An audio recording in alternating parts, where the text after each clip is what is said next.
चलिए जी, क्लास 7 बहुत दिनों के बाद क्लास स्टार्ट हो रही है हम लोग को। तो आप लोग ध्यान से देखिए क्लास को, और समझ में नहीं आता है कमेंट कीजिएगा।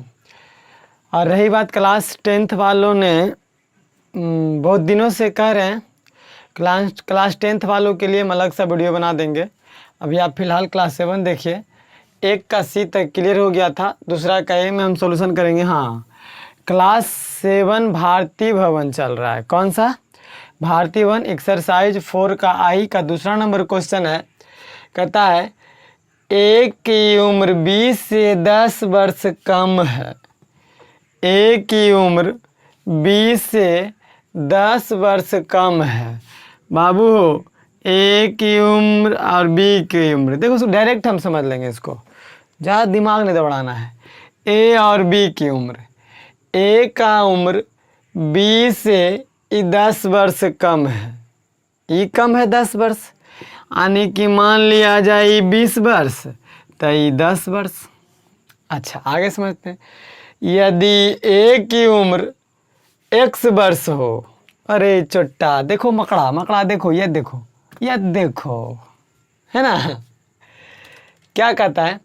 यदि ए की उम्र x वर्ष हो, यानी इसका उम्र x वर्ष हो, तो बी की उम्र x के रूप में प्रकट कीजिए। बउआ ये छोड़ो, अब ए का उम्र x वर्ष, आई 10 वर्ष कम है एकरा से, यानी 10 वर्ष ज़्यादा रहेगा इससे, यानी x प्लस 10 वर्ष। बात समझ में आया कि नहीं आया? बाबू ये x वर्ष बोल दिया। यदि एक की उम्र x वर्ष हो, एक उम्र x वर्ष, और जबकि कह दिया है कि 20 से 10 वर्ष कम है, तो जाहिर सी बात है 10 ज़्यादा रहेगा, यानी x, तो ये भी x, दोनों बराबर हो गया। लेकिन कह दिया 10 वर्ष ज़्यादा रहेगा, तो इसमें 10 जोड़ दिए, 10 वर्ष ज़्यादा, यानी तो कहता है हम कह सकते हैं अतः b की उम्र बराबर x plus 10। Answer x plus 10 answer आया होगा। देखिए तो आंसर देता है या नहीं देता है जी? अच्छा, आपका आंसर दे रहा है ना 10 प्लस x, बात बराबर है दोनों। बउआ वही प्लस में 10 प्लस में x, बात उतना ही लिखा हुआ है। चलिए आगे चलेंगे। हाँ, देखिए बी नंबर क्वेश्चन कहता है 3 क्रमागत संख्याओं को बीजीय रूप में प्रकट कीजिए जबकि उनमें सबसे छोटी संख्या x है। क्रमागत, क्रमागत के मतलब लगातार। 3 गो संख्या, देखिए नूनू, देखिए आप लोग देखिएगा, 3 गो लगातार, मान लेते हैं एगो 1, तो अगला लगातार कौन होगा? वो 2, अगला कौन होगा? 3। आप लोग समझ रहे हैं ना? एगो ए, एगो 2, एगो 3, यानी लगातार तीनों को बोला है। जबकि बोले इसमें सबसे छोटा कौन है बताइए? तो 1 है ना। अगर मान लिया जाए हम गिनेंगे नहीं सर 12 से रखिए, तो अगला 12 हो जाएगा, फिर 13, फिर 14, होगा या नहीं होगा? अगर मान लिया कहेंगे नहीं सर 25 से रखिए, तो 25, 26, 27, यानी 3 गो लगातार। क्रमागत के मतलब लगातार बीजीय रूप में प्रकट कीजिए, जबकि कह दिया है उनमें से सबसे छोटी संख्या x है, तो इनमें सबसे छोटी 1, एक में सबसे छोटी 12, एक में सबसे छोटा 25। अब बताइए हम क्या कर रहे हैं लगातार लिखने के लिए? 12 में 1 जोड़े तब 13 आया, फिर 13 में 1 जोड़े तब 14 आया। यहाँ भी देखिए सब में 1 जोड़े तब 2 आया, फिर 2 में 1 जोड़े तब 3 आया, फिर 25 में 1 जोड़े तो 26, फिर 26 में 1 जोड़े तो 17, यानी सब में 1 जोड़े हैं तब बढ़ रहा है लगातार। तो कह दिया सबसे छोटी x है नूनू, आंसर में सबसे छोटका x, तो अगला होगा x प्लस 1, नहीं होगा नूनू, x जोड़ेंगे, 1 जोड़ेंगे, दूसरा कहीं ना होगा। देखो अगला मान लें 1, तो बउआ 2, 1 जुट गया, यानी अगला 12 था तो एक अगला 13 हुआ, यानी 12 में 1 जोड़े 13, तो एगो छोटका 1 था, x था, तो अगला x प्लस 1 होगा या नहीं होगा? अब बताओ, एगो ही 12 था, 12 में 2 जोड़े तो 14 हुआ कि नहीं हुआ? यानी यहाँ का x है, तो यहाँ पर x +1 हो जाएगा, यहाँ पर x +2 हो जाएगा। क्यों? क्योंकि वो देखो 12 था तो 12 में 1 जोड़ दिए, x के बदले 12 है तो 13, फिर x के बदले 12 2 जोड़े तो 14, फिर अगला 3 जोड़ेंगे तब 15 आएगा, फिर 4 जोड़ेंगे तब 16, ऐसे ही ना आएगा। देखिए समझ लीजिए, तो अगला हो जाएगा x +2, तीनों आ गया आंसर। तो सबसे छोटका x बोला, मान लेंगे एगो 10 है तो अगला बोलेंगे 11, यानी 10 में 1 जोड़ेंगे, 10 में 1 जोड़ेंगे तो 11 आ गया। फिर अगला 12 लिखाएगा, यानी 10 में 2 जोड़ेंगे तब 12। वैसे ही बाबू x था पहला, छोटका x है, तो अगला x +1, फिर अगला x +2, तब ना लगातार आ रहा है। बात समझ में आ रहा है कि ना? 3 गो लगातार बोला, लगातार संख्याओं को बीजीय रूप में प्रकट कीजिए जबकि उनमें से सबसे छोटी संख्या x है।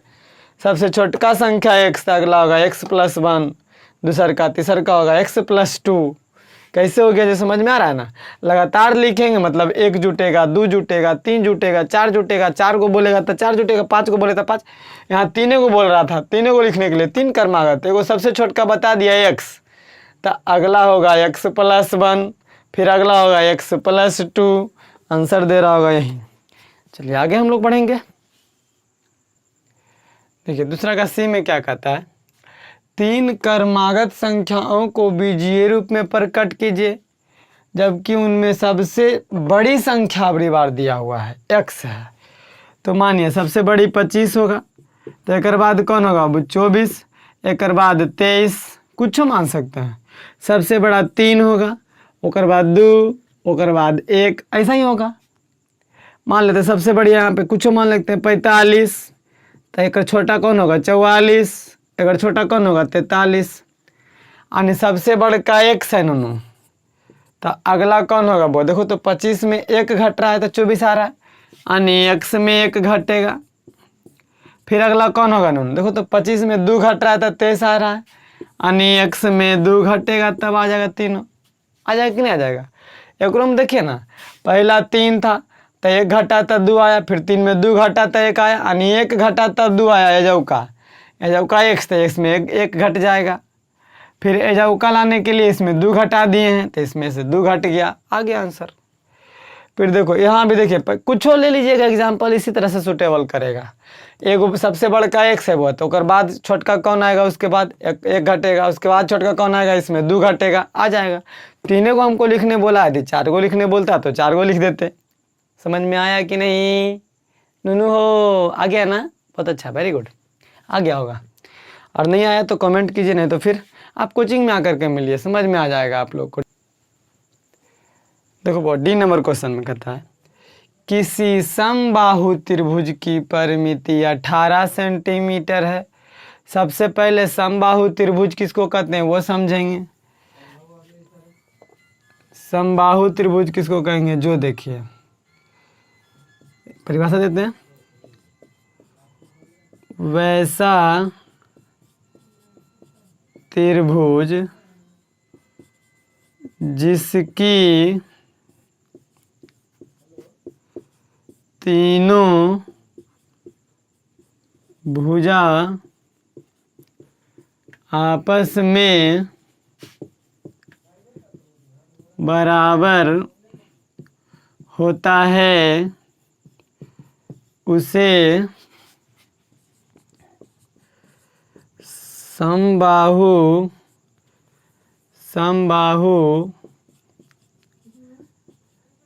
त्रिभुज कहते हैं। वैसा त्रिभुज जिसकी तीनों भुजा आपस में बराबर हो उसे समबाहु त्रिभुज कहते हैं। जैसे सीधा सीधा होना चाहिए। देखिए ABC यानी तीनों बराबर।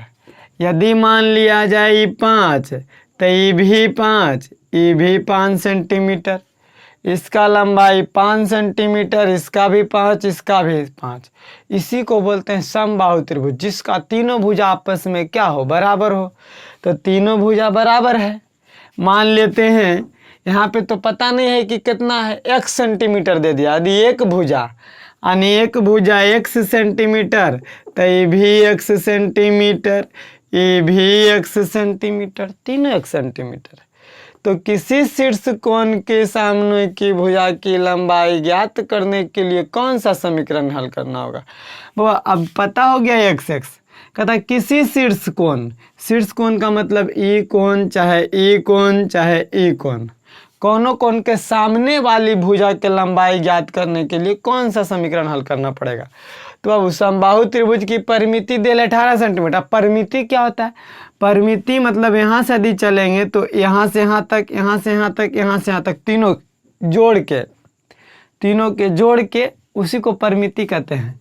यानी 3 इंटू भुजा, अब यहाँ पे 3 गुना भुजा हो जाएगा, चाहे जोड़िए चाहे गुना कर दीजिए। देखिए यहाँ 1 सेंटीमीटर, आई 1 सेंटीमीटर, ई 1 सेंटीमीटर। अगर मान लिया यहाँ पे 5 सेंटीमीटर रहता है, ये भी 5 सेंटीमीटर, ये भी 5 सेंटीमीटर, तो परिमिति क्या हो जाता है? 15।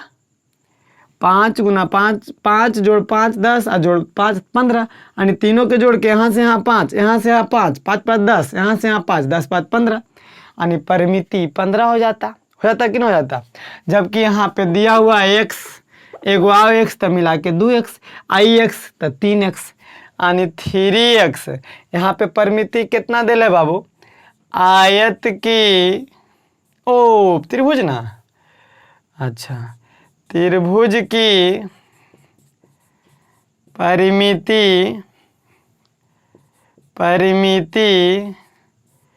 बराबर होता है क्या? समबाहु त्रिभुज की परिमिति बराबर, फॉर्मूला समझ लेते हैं। समबाहु त्रिभुज की परिमिति बराबर होता है 3 गुना भुजा, 3 गुना एक भुजा, चाहे 3 जोड़ तीनों का भुजा, 3 गुना भुजा करेंगे 3 गुना x, 3x, या फिर जोड़ दीजिए 1 2 3x, तो 3x हो जाएगा। ऐसे भी आयत की परिमिति बराबर 3 गुना भुजा। बताइए यानी भुजा कितना देल है? x, यानी आयत की परिमिति बराबर 3 गुना भुजा।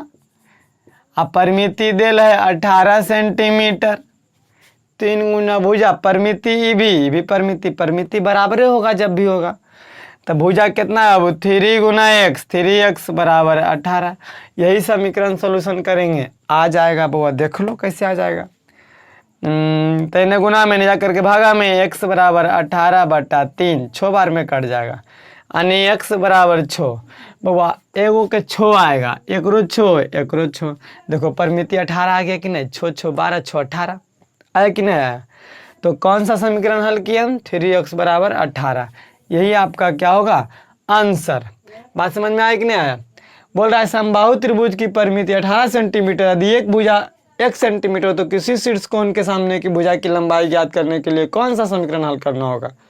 तो अब समबाहु त्रिभुज किसको कहते हैं? वैसा त्रिभुज के तीनों भुजा आपस में बराबर होता है उसे समबाहु त्रिभुज कहते हैं। हाँ, असमबाहु त्रिभुज की परिमिति बराबर होता है 3 भुजा, चाहे तीनों के जोड़ के, तीनों भुजा जोड़ के 3 गुना भुजा कर दिए। अब परिमिति देल था 18, तो 3 गुना भुजा बराबर 18। परिमिति तो होता है फार्मूला 3 गुना भुजा, जबकि परिमिति 18 देल है। अब भुजा देल था एगो x, 3 गुना भुजा x बराबर 18, यानी इसी को सोल्यूशन कर दिए तो 6 आ गया, यानी आंसर इतना ही रह जाएगा 3x। इस समीकरण को हल करेंगे तो हमको कोई भी, देखिए अब हम इसके सामने ई कौन है बउआ, इसके सामने एक भुजा छोबे, ई कौन है, इसके सामने एक भुजा ई वाला ई छोबे, इस ई कौन है, इसके सामने एक भुजा ई वाला तो छोबे, यानी कोनो निकाल सकते हैं इस समीकरण को हल कर करके। 3x बराबर 18 आंसर, कोई दिक्कत नहीं ना।